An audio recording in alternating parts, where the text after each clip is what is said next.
Genius Kids.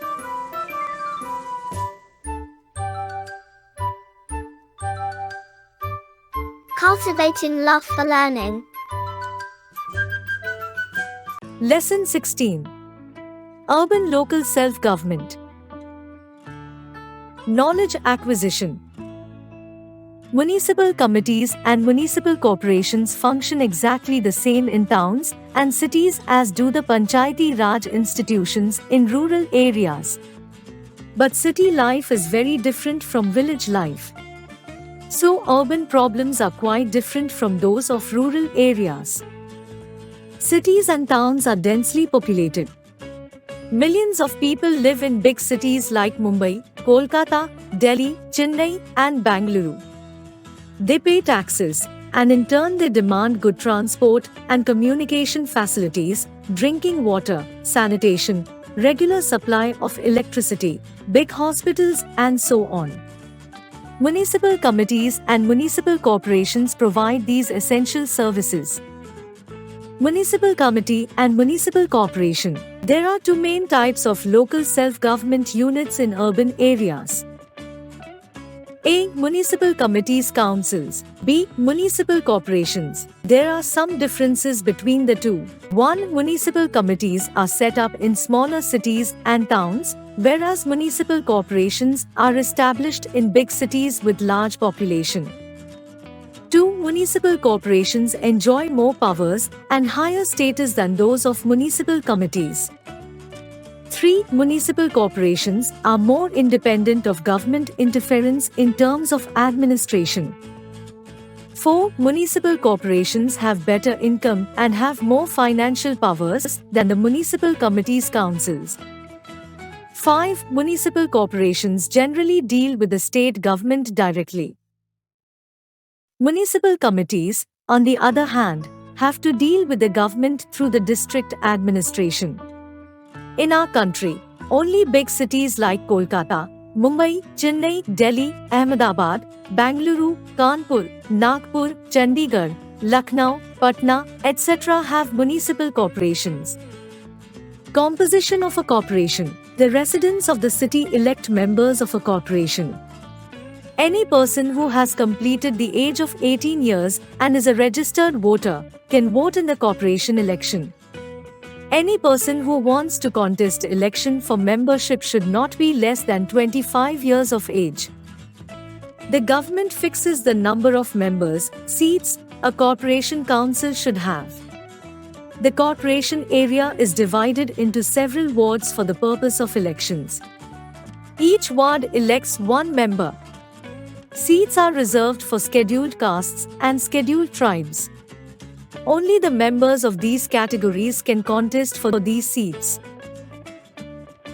The members elected by the voters of the city are called councillors.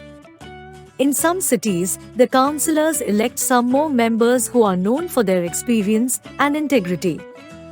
These members are known as aldermen. Office bearers of the corporation. The members of the municipal corporation elect a mayor as their head.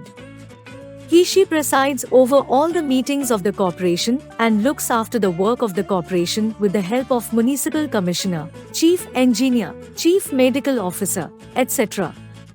In the absence of the mayor, his/her duties are performed by the deputy mayor. Permanent staffs. There are many staffs to assist the above office bearers. These include executive officer, the secretary, health officer, sanitary inspectors, municipal engineer, overseers, octroi superintendent, octroi inspectors, etc. The chief executive officer, CEO, of the corporation is called the municipal commissioner.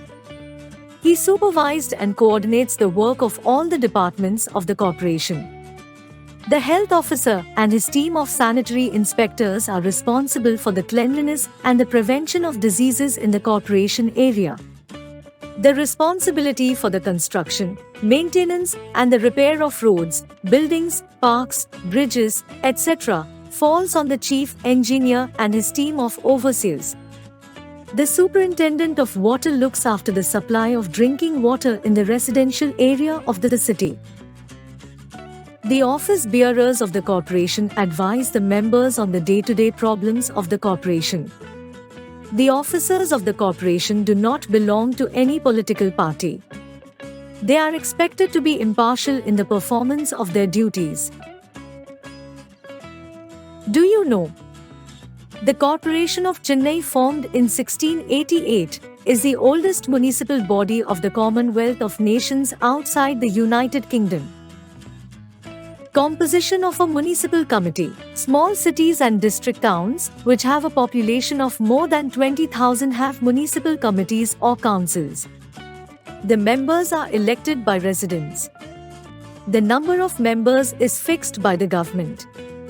Generally, 15 to 60 members are elected in municipal committee in the same way as members are elected in a corporation.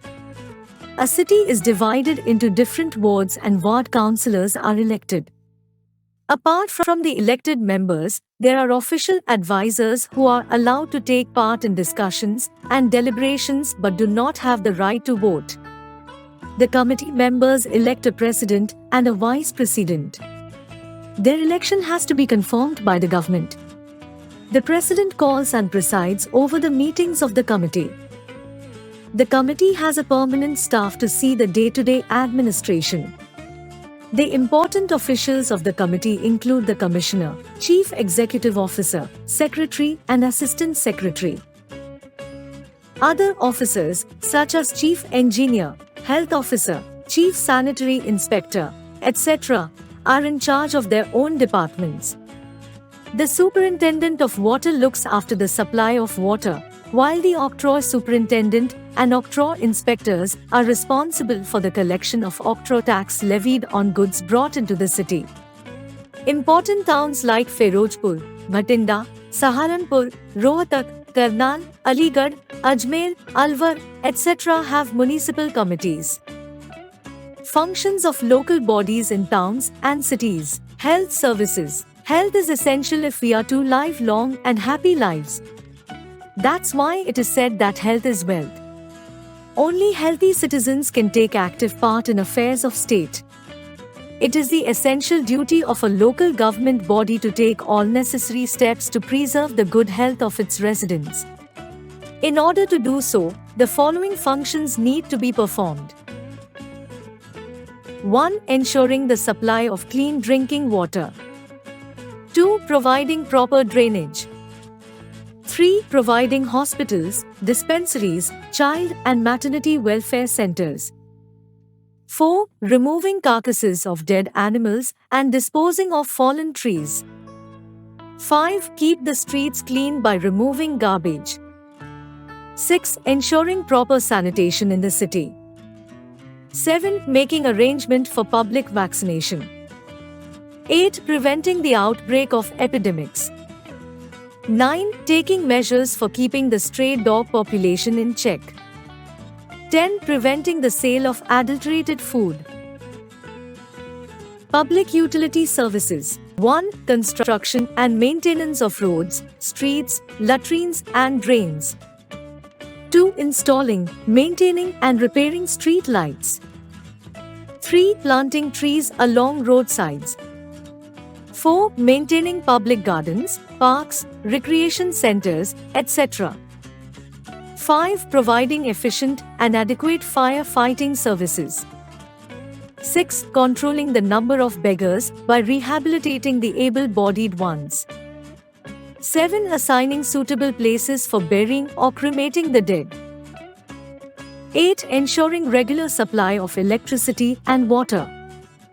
9. Maintaining libraries and reading rooms. 10. Registering all human births and deaths. Other functions. Other compulsory function of local bodies is to open primary schools and high schools. Adult education centers with well-equipped reading rooms, libraries as well as museums are open to spread literacy. Municipal corporations and committees often conduct public vaccination schemes, including drives to administer free antipolio drops to infants. They demolish old and unsafe buildings. They also check food adulteration and sale of spurious medicines. Voluntary functions. Apart from these compulsory functions, the local bodies also perform some other voluntary functions, provided they have enough financial resources. Some of them are 1. Construction of more parks and gardens, and planting more trees. 2. Establishing zoos, aquariums, aviaries and museums.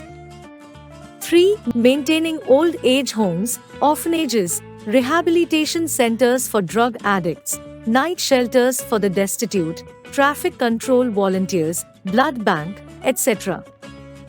4. Cheap and efficient local transport facilities such as mini-buses. 5. Constructing public toilets and bathrooms such as Sulabh Shauchalayas. Sources of income. Municipal corporations and committees require a large amount of money to discharge their duties. Their chief sources of income are 1. Taxes on property and houses. 2. Taxes on roads, flyovers, bridges and ferries. 3. Terminal tax or octroi duty levied on goods entering municipal limits. 4. Auction of vehicle parking lots at designated places. 5. Taxes on vehicles. 6. Rent from municipal properties, land, markets and rest houses. 7. Taxes on water, lighting, drainage and sewerage. 8. Fines and penalties levied on violators of traffic and city rules. 9. Raise loans from the public with the consent of the state government. 10. Grants in aid from the state government. Control of state government over local bodies. 1. The state government keeps control over the local bodies. The Minister of Local Self-Government supervises the work of local bodies. The state government gives them financial aid. And the local bodies use this fund in development work. The audit department of the government checks the accounts of all the local bodies. Municipalities cannot levy any new tax or raise any loan without the permission of the state government. The state government has the power to dissolve any corporation or municipality if it does not perform its duties properly and or misuses its funds. The life of a local body depends on the goodwill of the state government. 3. Though the state government keeps a close watch over local bodies, it is sometimes an obstacle in their progress. Both the state government and the local bodies aim to promote the welfare of the people. The state government can interfere in the work of local bodies if it feels that the local bodies are not working efficiently and not implementing the government order properly. The local bodies help inculcate civic virtues among the people. They encourage citizens to cooperate with one another in solving their neighborhood-related problems. Keywords. Councillors, the members elected by the voters of the city. Garbage, refuse, filth, pedestrian, people walking on foot. Municipal council, local government in a small city. Let's revise. Continuous review. Municipal corporations are set up in big cities. Municipal committees are set up in smaller cities and towns. Municipal corporations enjoy more powers and have higher status and better incomes. Municipal corporations deal with state governments directly. Municipal committees deal with government through district administration. Taxes are the main source of income for the local bodies. Like, share and subscribe.